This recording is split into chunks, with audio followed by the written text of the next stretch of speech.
আমার জন্য একই দোয়া করেন, এই সব লোকের এক সাইডে বসে তখন বদলি সুন্দর না, এসব লোক সামনে বসে দেন। তো এই কথার মধ্যে ভেজাল লাগে। তো হচ্ছে রেডিমেড একই দোয়া করেন, আপনার কাছে ভালো কোনো দোয়া নেই। তো ওনার মাথায় যে রুমাল ছিল, দিয়ে দেবেন, ওনার মাথায় যে রুমাল ছিল ওই রুমালের মধ্যে বিশেষ কারামত ছিল। তো রুমাল উনি নিজের মাথার থেকে নামাইয়া ওর মাথার উপরে দিয়ে দিয়েছেন। যখন মাথায় রুমাল দিয়েছেন আর চিৎকার দিয়ে মাথার থেকে রুমাল নিয়ে দিয়েছেন। हम बोलते हैं हजरत आपसे मेरी मुअद्दबाना गुजारिश ये है, आप मेरे लिए और कोई दुआ ना करें, सिर्फ यही एक ही दुआ करते रहिए कि अल्लाह मुझे इंसान बना दे। हुजूर আপনার কাছে আর কোনো দোয়া চাই না, একটাই দোয়া চাই, আল্লাহ যেন আমারে মানুষ বানায়। তো বুজুর্গানে দিনের কারামত কি সব কি হয়েছে তোমার? রুমাল যখন মাথায় দিছি আমি আমার অঙ্গ প্রত্যঙ্গের দিকে তাকাইয়ে দেখি আমি একটা হিংস্র জন্তু, আমি কোনো মানুষ না। যার আখলাক খারাপ সে অমানুষ, যার আখলাক ভালো সে হলো কি মানুষ। قد أفلح من زكاها وقد خاب من دساها قد أفلح من تزكى وذكر اسم ربه فصلى। मेरे मोहतरम भाइयों, तो বলতেছিলাম কি যে ইনসান তো ওই বুজুর্গের হাতে দিয়া এইটার কথা কইতে গেলে মেলা লম্বা হয়ে যাবে। থাক, হ্যাঁ ও হ্যাঁ। তো এবার ওই বুজুর্গের হাতে দিয়া বলছে ওরে মানুষ বানাই। নবীজিরে স্বপ্নে দেখার বাস্তবে দেখার মধ্যে কোনো বেশ কম নাই। ঘুম ভাঙ্গার পরে মনে মনে বলে নবীজিরে দেখলাম, তো নবীজিরে তালাশ, আরে যে আমার হাত যে বুড়ার কাছে দিলেন ওই বুড়ারে তালাশ করি, বুড়া কোথায়? এই বুড়ারে তালাশ করা শুরু করছে, 3 বছর তালাশ করছে। কয় বছর? 3 বছর পরে গিয়ে দেখে মক্তবে, এক মক্তবে বুড়া পড়ায়, গ্রামের নাম ঝানঝানা। গ্রামের নাম কি? ঝানঝানা নামক গ্রামে মক্তবে বসে বসে পড়াইছে। দরজায় দাঁড়ায় সালাম দিছে, আসসালামু আলাইকুম রাহমাতুল্লাহ। বুজুর্গ সালামের উত্তর দিয়ে বলতেছে, তোমার তো দেখি স্বপ্নের উপরে খুব বিশ্বাস।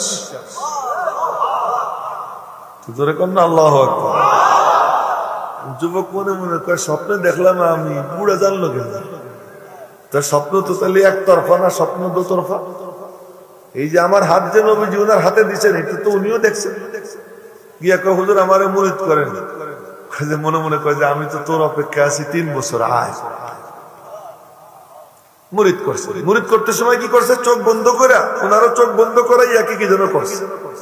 এই দৃশ্য দেখছে পিচ্ছি পিচ্ছিরা, বক্তব্যের ছাত্র তো সব পিচ্ছি পিচ্ছি থাকে, ওরা দেখছে, এগুলো ওরা দেখছে খুব মনোযোগ। এরপরে যখন বের হয়ে চলে গেছে, বেশ কিছু সময় পরে হযরত ফিরে আসছে, আইসে দেখেন কি পিচ্ছিগুলোর মধ্যে যে বড়, সে পিসাবের পাগড়ির মতো পাগড়ি বাঁধছে, পিসাবের জুব্বার মতো জুব্বা গায়ে দিছে, আর পিচ্ছি পিচ্ছি গুলোরে সামনে চোখ বন্ধ করে বসাইছে, নিজেও চোখ বন্ধ করে বইসা কি যেন করতেছে। আমার হুজুর এসে বলতেছেন, এই কি করতেছিস তোরা? হুজুর আপনি যা করছিলেন তাই করতেছি। তখন জজবা এসে গেছে পিসা, বললেন এই তুই আমার কাছে। ওই যে পাগড়ি বাঁধছে, পিসাবের ড্রেস পরছে, ওরা বলছে তুই আমার কাছে। কাছে গেছে, কাছে যাওয়ার পর বলছে চোখ বন্ধ কর, চোখ বন্ধ করছে। আর উনি চোখ বন্ধ করে কি করছেন উনি জানেন। ওই পিচ্ছি চিৎকার দিয়ে উঠছে, কিরে কি হয়েছে তো? হুজুর আপনি কি করছেন আমি জানি না, তবে আমি এখানে বসে আটলান্টিক মহাসাগরের নিচে যে মাছগুলো সাঁতার কাটতেছে ওই মাছগুলো এখানে বসে বসে দেখতেছিলাম। কিসের বরকত? পোশাকের বরকত। রূপ সুন্দর বানাই, দিনই মজলিসে আসবো রূপটা সুন্দর বানাবো, নামাজে দাঁড়াবো রূপটা সুন্দর বানাবো, সুন্দর পোশাক পরে যাও, মসজিদ রেখে নামাজে দাঁড়াবো। আর মনে মনে বলবো আল্লাহ রূপ ধরছি সাহাবীর, গুণ তো নাই, তুমি আমার দিলের মধ্যে সাহাবীওয়ালা গুণ পয়দা করে দাও। রূপ ধরছি ফেনুয়ার হযরত রহমাতুল্লাহ আলাইহি, তুমি আমাকে তার মধ্যে যে গুণ দিছিলা ওই গুণ আমার মধ্যে দিয়া। এই জন্য দিনই মজলিসে যখন আসবো সুন্দর করে বলবো, আল্লাহ পাক আমাদেরকে তৌফিক দান করুন। আমি আপনাদের সামনে 2 সূরা পড়ছি, 2 সূরা বাদ, খালি 1 সূরার উপরে অল্প কয়েকটা কথা বলবো। আমি একটা সূরা পড়ছি, 2 নম্বর সূরা পড়ছি, সূরা কুল হুয়াল্লাহু আহাদ। এই কুল হুয়াল্লাহু আহাদ কেন পড়লাম? এই সূরা সবার মুখস্থ। ওয়াল আসরি কেন পড়ছি? এই সূরাও সবার মুখস্থ। ওয়াল আসরির ব্যাপারে শুধু মানুষের আলোচনা, কুল হুয়াল্লাহর মধ্যে শুধু আল্লাহ পাকের আলোচনা, আর কারো কোনো কথা না। নিচে মানুষ, উপরে আল্লাহ। কত উপরে? 7 জমিনের উপরে 7 আসমান, 7 আসমানের উপরে সেক্রেটারিয়েট অফিস, তার উপরে গিয়ে সীমান্তের বড়ই গাছ, সীমান্তের বড়ই গাছের আশপাশে 8টা জান্নাত, 8 জান্নাতের ছাদ, এটা হলো মুমিনদের রূহ থাকার জায়গা ইল্লিয়িন। তার উপরে গিয়ে এক স্পেস, তার নাম হলো হাইজ। তার উপরে এক স্পেস, তার নাম লা খালা ওয়ালা মালা, খালিও না ভরাও না। তার উপরে স্পেস আলমে মালাকুত, তার উপরে স্পেস আলমে জাবারুত, তার উপরে এক স্পেস, ওখানে আল্লাহ পাকের কুরসি, ওই কুরসির উপরে আল্লাহ পাকের আরশ, ওই আরশে আজিমের উপরে আল্লাহ। জোরে কন্না আল্লাহু আকবার। ইনসান জমিনে, আল্লাহ আরশে আজিমের উপরে, ইনসানের উপরে হুকুম, তোর জিন্দেগীর কাম আল্লাহর সাথে মিশা।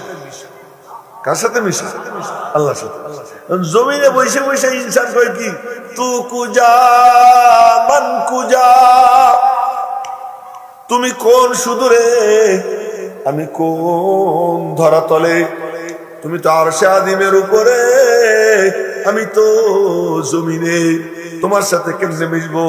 আল্লাহ পাক রব্বুল আলামিন বলেন, কেন এত টেনশনের কিছু নাই।